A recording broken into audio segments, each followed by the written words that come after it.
Well, we're all familiar with a boat about 100 years ago that was sailing across the Atlantic. It was regarded as unsinkable, a passenger liner a little over 800 feet long.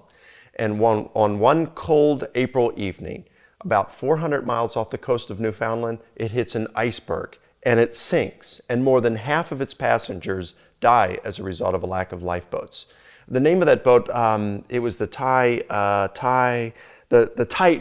the wreck of the Titan.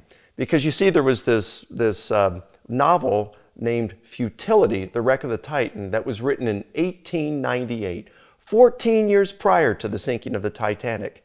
Now, many people would look at that and nobody would say that the Titanic was a fictitious story, a legend that was made up, a myth, and that's based, we know that because of the wreck of the Titan. No, some things just have some very striking similarities. You have to show the causal connection. And it's the same thing with the resurrection of Jesus. Another thing I would point out is that you've got to show more than that there's just similar reports.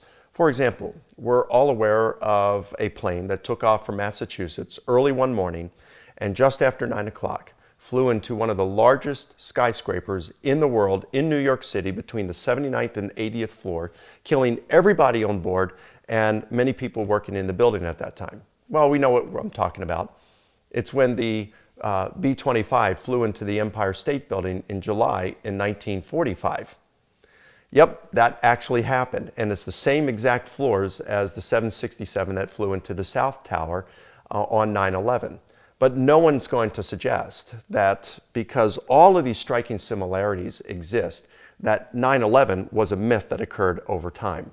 You can have similarities, but you have to show a causal connection between them. And in the case of Jesus' resurrection, we have extraordinary historical evidence to show that it occurred. We don't have that in the case of any other of these events of dying and rising figures in antiquity.